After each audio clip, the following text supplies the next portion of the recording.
حضور علیہ الصلوۃ والسلام کی آمد سے 1000 سال پہلے ایک خوبصورت واقعہ ملتا ہے کتابوں میں، اور اس سے آپ کا ایمان تازہ ہو جائے گا۔ ایک بادشاہ گزرا یمن کا، اسے تاریخ طبہ الاول بھی کہتے ہیں اسے، اور طبہ ہمیری بھی کہتے ہیں۔ یہ طبہ اول کے نام سے زیادہ مشہور ہوا۔ یہ یمن سے چلا اور مکے سے آگے بڑھا، اور آج جہاں مدینہ منورہ ہے، جب اس کا قافلہ وہاں پہنچا تو دیکھا ایک چشمہ ہے، کچھ کھجور کے درخت ہیں۔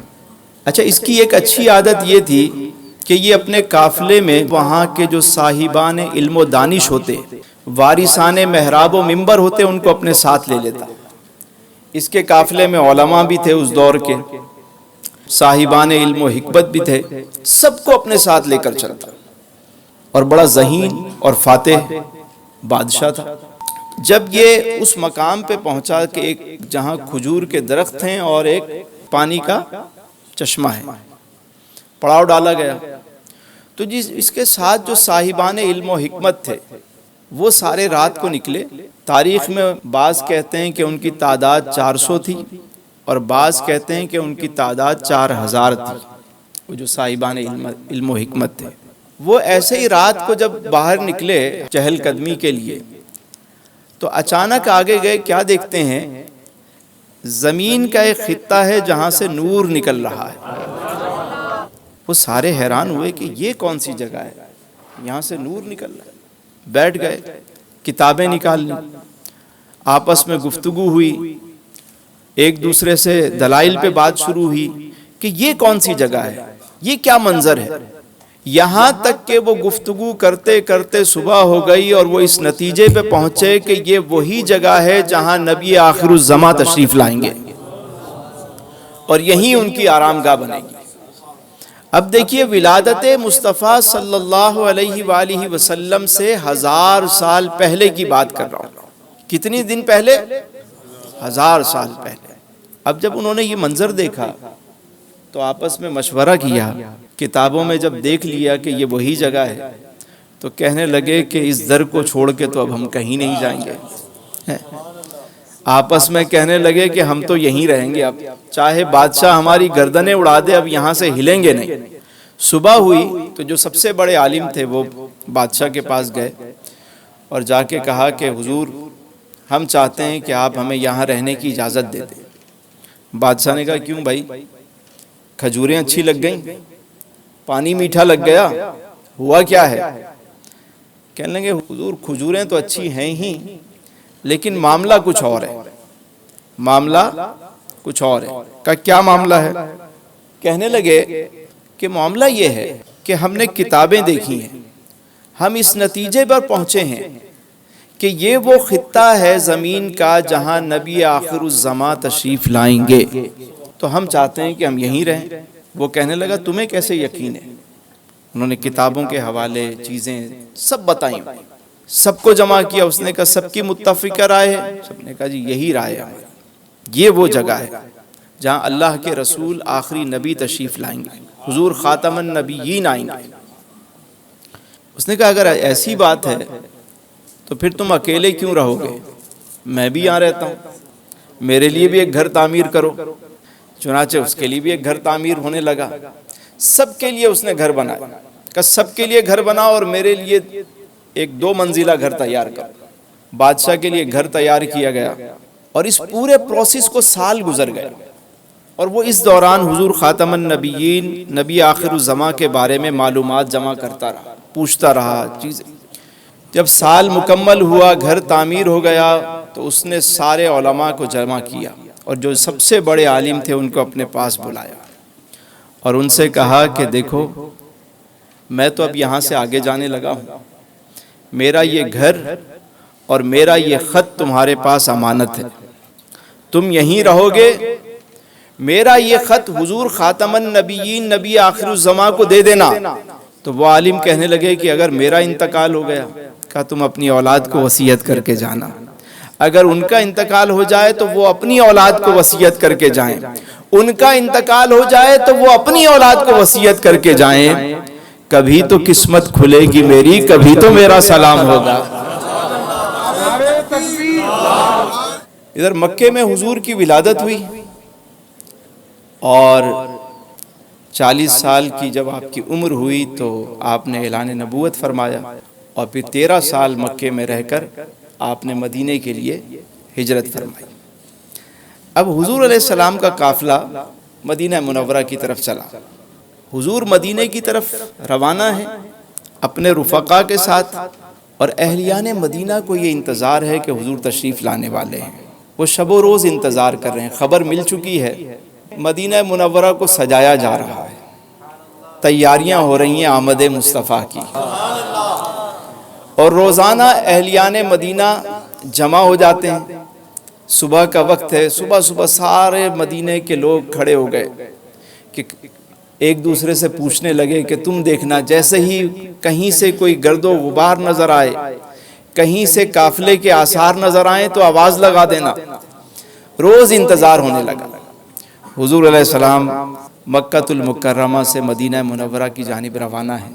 ایک دن ایک منادی ندا کرتا ہے کہ اے مدینے والو مبارک ہو، حضور خاتم النبیین تشریف لے آئے۔ مدینہ منورہ کے لوگ جوک در جوک گھروں سے نکلے، اور بنو نجار کی بچیوں نے ہاتھ میں دف لے لی، اور وہ طالع البدر علینا کے ترانے گانے لگی۔ ایک صحابی رسول وہاں پہنچے، اور انہوں نے جب اسلام قبول کیا تو ان کے ہمراہ 70 اصحاب تھے، 70 اصحاب ان کے ہمراہ۔ اب انہیں اور تو کچھ سمجھ نہ آیا کہ حضور کی آمد کا جو جلوس ہے اس کو کس انداز سے لے کر چلیں۔ انہوں نے اپنا عمامہ کھولا اور اپنے نیزے پر باندھ دیا اس کو، اور جھنڈا بنایا اور مرحبا یا مصطفیٰ کا نعرہ لگا دیا۔ جب حضور مدینے تشریف لائے تو ربیع الاول کی 12 تاریخ تھی اور پیر کا دن تھا۔ بعض لوگ اختلاف کرتے ہیں کہ ولادت مصطفیٰ صلی اللہ علیہ وسلم 8 ربیع الاول کو ہے، 17 ربیع الاول کو ہے۔ میں نے کہا چلیں اس میں آپ کو اختلاف ہے، یہاں تو کوئی اختلاف نہیں کہ حضور مدینے 12 ربیع الاول کو تشریف لائے ہیں، اور صحابہ نے جلوس بھی نکالا ہے، یہاں تک کہ بچیوں نے ترانے گائے ہیں، اور صحابہ کرام جمع ہیں، اور مرحبا یا مصطفیٰ کی صدائیں آ رہی ہیں۔ حضور کی آمد کا جشن منایا جا رہا ہے۔ خواتین اپنے گھروں کی چھتوں پہ چڑھ گئیں، بچے بچیاں سب، پورے مدینے کے لوگ سب جمع ہو گئے، اور ادھر حضور علیہ السلام کی اونٹنی جو ہے قصوہ، وہ جھومتے ہوئے آگے آگے جا رہی ہے، صحابہ کرام پیچھے پیچھے چل رہے ہیں، اور کچھ حبشی جو تھے وہ اصحاب جو ہے وہ آگے تیر اندازی، نیزہ بازی کے کرتب دکھا رہے ہیں خوش ہو کر۔ یہ عرب کا ایک رواج تھا کہ وہ کھڑے ہو کر آگے آگے جو ہے وہ کرتب دکھا رہے ہیں تلواروں سے، اور اس سے جھومتے ہوئے اب یہ قافلہ جو ہے وہ سوئے مدینہ چل رہا ہے۔ اب ہر صحابی رسول کی خواہش یہ ہے کہ حضور میرے گھر آرام کریں۔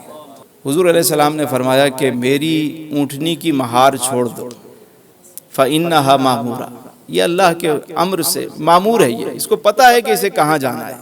اب اصحاب رسول کی خواہش اپنی جگہ، جس گھر کے آگے سے گزرنے لگتی وہ گھر والا کہتا کہ کاش حضور میرے گھر آ جائیں۔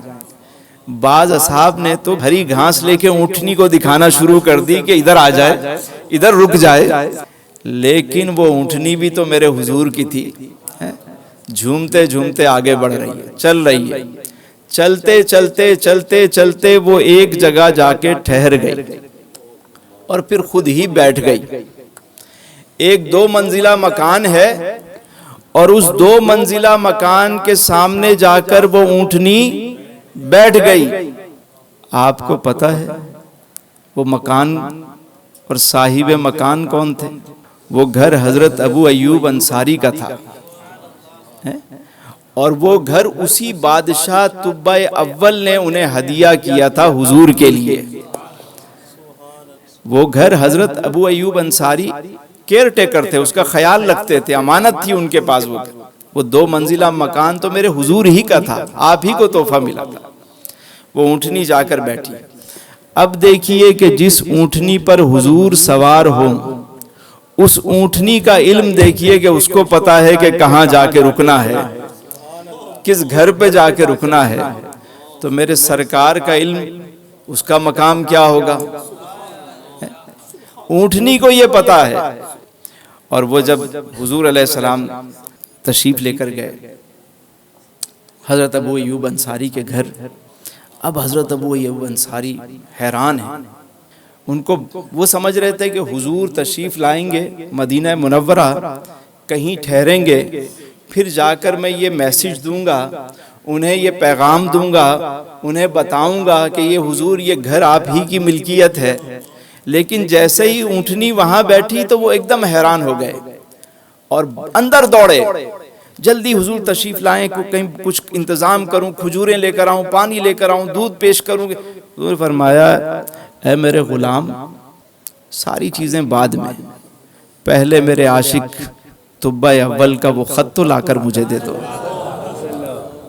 اور بعض روایات میں یہ بھی آتا ہے کہ حضور جب ہجرت فرما رہے تھے تو حضرت ابو لیلہ انصاری جو ہے وہ خط لے کر حضور کی بارگاہ میں وہاں پہنچے اور وہیں رستے میں ہی وہ پیش کر دیا۔ اور بعض یہ کہتے ہیں کہ جب حضور تشریف لائے تو حضور نے وہ خط طلب فرمایا۔ تو باہر طور یہ عشق و محبت کا واقعہ دیکھیے کہ ولادت مصطفیٰ صلی اللہ علیہ وسلم سے 1000 سال قبل دنیا کو یہ میسج دیا جا رہا ہے، لوگوں کو پتا ہے کہ حضور آنے والے ہیں، انتظام ہو رہا ہے، تمام آسمانی صحائف اور کتب میں حضور کی آمد کے چرچے ہیں۔ تو اگر آج مسلمان حضور کی آمد اور حضور کی ولادت کا جشن مناتے ہیں تو اس میں عجب کیا ہے؟ جب کائنات کی ہر شے نے خوشی منائی تو ایک مومن تو، اور اللہ کا فرمان ہے وَأَمَّا بِنِعْمَةِ رَبِّكَ فَحَدِّثْ، جب میں تمہیں کوئی نعمت دوں تو اس کا چرچا کرو۔